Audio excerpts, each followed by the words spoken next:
buat Wagub dan Gubernur. Sampaikan salam. Kita bertemu Romo di sini pagi ini.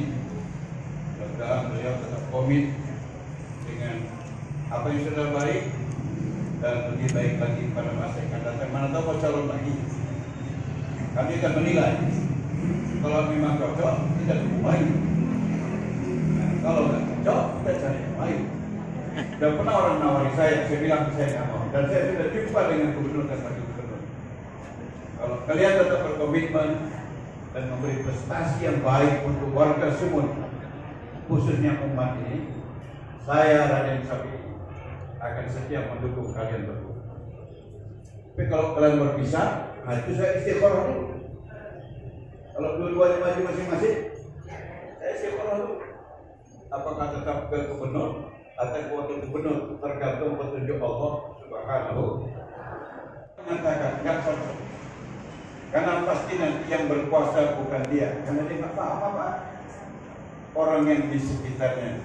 Kalau itu kita putuskan untuk tidak mendukung, kita dukung akhir bersama Ustaz Salman. Romo apa itu tidak berisiko? DPD Sumatera Utara Gerindra bereaksi, PAW pecat Romo. Beberapa orang di DPP termasuk Waketum pecat Romo, melawan. Tapi itulah kenapa saya masih ada di Gerindra. Bos paling tinggi kirim putusan Dahdil Anzar ke rumah saya. Kenapa Romo memilih Akyat dan Salman? Karena mereka ada di hati umat di kota ini. Kalau kalian mau jujur, mana yang ada di hati umat kota Medan? Jawabannya Akyat dan Salman. Aku memilih berdiri bersama umat ketimbang pilihan kalian. Takbir! Sampaikan salamku kepada Pak Prabowo. Beliau pilih putusan Romo benar, jangan ada yang ganggu Romo. Allah menunjukkan gak ada apa-apanya ancaman manusia. Jamaah rahimahullah, yang gak jelas juntrungan kemana arah pemikirannya. Karena itu saya bersyukur mendengar pidato ketua tadi. Saya bersyukur sederhana tapi jelas alur tauhidnya, nampak wawasan syar'inya jauh berbeda dengan pidato Menteri Agama yang luar biasa gendengnya. Pasti Bapak Ibu berpikir Romo ini belum sudah pidato seperti ini. Saya pidato seperti ini di depan muka dia, karena memang sebenarnya tidak layak menjadi Menteri Agama Republik Indonesia yang merdeka.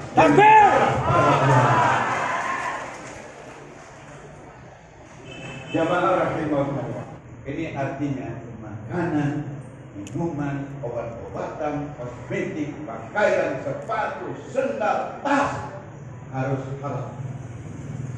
Kapan kita bisa melakukan itu? Kalau kekuasaan di tangan kita. Ternyata ayat itu juga ayat politik. Lebih spesifik surat Al-Isra. Waqul Rabbi adkhilni mudkhala sidqin wa akhrijni mukhraja sidqin waj'al li min ladunka sultanan nasira. Allah pun menyuruh kita untuk memperjuangkan kekuasaan agar bisa nasir, bisa menolong. Sayyidina Ali radhiyallahu anhu katakan, kejahatan itu merajalela bukan karena penjahatnya hebat, tapi karena orang baik berdiam diri, menyelamatkan diri masing-masing. Lalu Allah pun menyuruh, la yattakhidul mu'minuna al-kafirina awliya'a min dunil mu'minin. 18 ayat itu. Pilihlah hanya orang yang seakidah. Ini politik. Saya membaca Quran itu, versi saya 60% ceritanya cerita politik. Karena cerita makan sebenarnya cerita politik, cerita pakaian disuruh pakai jilbab segala macam. Nggak bisa. Polisi, tentara, pegawai BUMN, kalau penguasanya itu melaksanakan itu harus pakai jilbab semua. Tidak bisa karena belum sama kita. Jadi ayat ini punya konotasi politik. Kita harus memegang kekuasaan. Jadi jangan ada lagi bilang gak ada hubungan agama dengan politik. Jangan campur adukkan politik dengan agama. Kalau Anda nggak paham, berhenti. Baca sejarah Nabi. Ada Nabi langsung menjadi rajanya. Ada yang berkolaborasi seperti Nabi Yusuf dengan rajanya. Tapi mayoritas berhadapan dengan kekuasaan politik pada masa Nabi Musa, Nabi Isa, Nabi Muhammad SAW berhadapan secara politik dengan penguasa pada masa itu. Lalu kenapa sekarang kita jauh dari itu? Mohon maaf, mahkota yang paling berkuasa, yang paling menentukan negara demokrasi seperti Indonesia namanya partai politik. Jadi presiden, wakil presiden, partai politik. Jadi menteri, kok Airlangga Hartarto jadi menteri? Oh, dia ketua Golkar. Kok ini jadi menteri? Oh, itu PKB. Kok ini jadi menteri? Oh, itu Nasdem. Kok ini jadi menteri? Oh, itu Gerindra. Betul apa betul? Menteri itu yang menentukan partai politik. Jadi polisi Romo, kepala polisi dipilih Komisi 3 DPR RI yang isinya partai politik. Panglima TNI dipilih Komisi 1 DPR RI yang isinya partai politik. Menjadi hakim agung yang seleksi DPR RI partai politik. BPK memeriksa keuangan negara yang menentukan partai politik. Rektor partai politik. Maaf, ketua MUI pusat partai politik. Menteri agama kayak itu kan bisa jadi menteri karena urusan partai politik. Siapa bilang? Turun ke bawah, gubernur, wakil gubernur, partai politik. Kepala dinas, partai politik. Kepala SMA, partai politik. Anak mau masuk SMA negeri, datanya kepada DPRD provinsi, TKN masuk partai politik. Dirut PDAM, partai politik. Partai politik menentukan.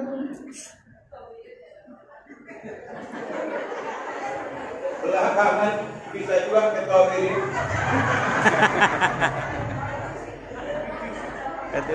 Luar biasa. Ya. Iya. Wali kota, wakil wali kota, partai politik. Kepala dinas, partai politik. Satpol PP, partai politik. Camat, partai politik. Kok tiba-tiba jadi camat? Abangnya ketua PDIP.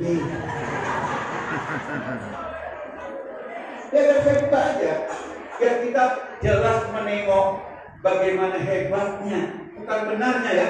Saya nggak bilang benar. Sekali lagi, saya nggak bilang benar. Hebatnya, menentukannya. Partai politik. Kepala SMP, gara-gara Allah, itu jadi kepala SMP. Iya, abangnya yang rekop, abangnya kan digoreng. Serius, Ustaz? Serius.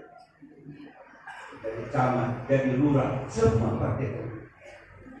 Sekarang kepala desa yang dipilih langsung itu pun formalitas. Di belakangnya semua partai politik. Kita sudah melihat bagaimana hebatnya kekuasaan. Kita sudah ungkap Quran sebenarnya itu mengarah juga agar kita merebut kekuasaan. Di negara ini kekuasaan direbut lewat partai politik. Lalu kenapa kita aneh? Saya heran aja, besok pemilu, hari ini ustaznya ceramah tentang mandi wajib.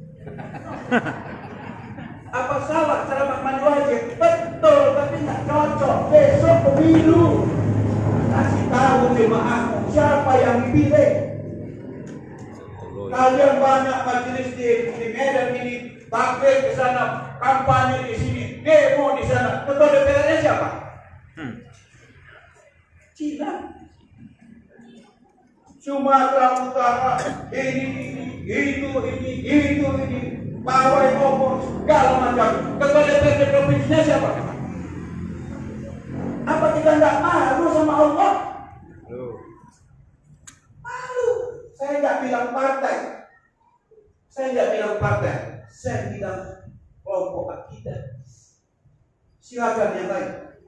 Mau partai apa silakan. Walau PDIC tidak ada rekomendasi.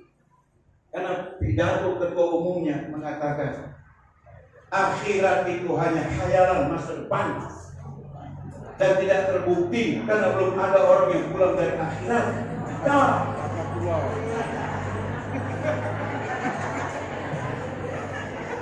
tapi masih menang itu. Baru ngakunya berjingkir, aneh ini. Aneh.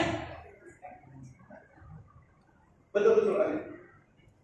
Jadi inilah yang saya sampaikan. Saya hanya melengkapi apa yang sudah disampaikan ustaz-ustaz kita, bahwa zikir itu harus terimplementasi dalam praktek kehidupan sehari-hari. Jadi ibu yang pakai jilbab, rendah hati, datangnya ngurus suami, ngurus anak, rupanya bersih, kamar mandi bersih, gigi ibu itu pun bersih, ketiaknya nggak bau. Ini ibunya berzikir. Nggak benar dia zikir, kau lagi nggak mau cakap ngadep ini. Apa kok bau muka kalau aku cakap? Nah, aku mau cuman bau mulutmu itu. Ini nggak betul punya zikir. Kalau zikir mulutnya harum, ketiaknya nggak kuning. Ya kalau kapur lah kalau kuning kalian. Jadi zikir itu jangan diterjemahkan aneh-aneh. Terakhir, karena saya orang politik, saya mau cerita politik dikit. Kalau ustaz-ustaz di depan ini udah pernah dengar, tapi mungkin belum pernah menyampaikan. Kenapa? Karena situasi. Jemaah, politik itu bahagian ibadah kita kepada Allah. Kenapa? Politik melahirkan kekuasaan. Kekuasaan itu dibutuhkan untuk bisa menjalankan agama.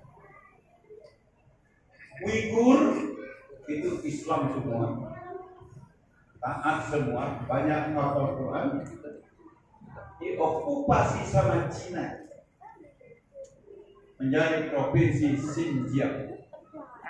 Kesadaran beragama mereka nggak bisa lagi dipraktekkan karena kekuasaan. Mereka tiap Jumat wajib makan babi. Yang tidak mau tunduk pada komunis masuk penjara. Sekarang dari kurang lebih 8 juta penduduk muslim Uighur, 4 juta lebih ada di penjara. Kenapa? Kekuasaan. Ini kekuasaan itu perlu. Seorang bijak bilang, segenggam kekuasaan bisa menghancurkan segunung kebenaran. Kan marah kita dengar itu kan? Marah gak lu? Tapi prakteknya benar. Contoh FPI. Apa salah FPI? Saya jawab, enggak ada. Dia berbuat baik, menolong orang apalagi dalam keadaan bencana. Pimpinannya keturunan langsung Rasulullah, sudah diperiksa itu oleh Mabes Polri. Habib Rizik Syihab. Yang kalau sekarang itu bikin namanya di IG, pasti itu dihapus sama perusahaan IG. Pengikutnya seluruh Indonesia, segunung besarnya FPI, segunung. Datang orang krempeng dengan satu tugan. Bubar. Betul? Segunung kebenaran hancur dengan segenggam kekuasaan. Siapa bilang kekuasaan nggak perlu? Siapa bilang? Kalau ada yang bilang kekuasaan nggak perlu, jangan bicara Anda tentang Islam. Kita baca ayat sekarang. Ayat fikih. Kutiba alaikumul qisasu fil qatl. Diwajibkan atas kamu qisas. Ini kan hukum syariat. Pertanyaan, kapan ini bisa kita laksanakan? Kalau kekuasaan di tangan kita. Berarti ayat itu juga ayat politik, ayat kekuasaan. Qulu mimma fil ardi halalan thayyiban wa la tattabi'u khutuwati syaitan.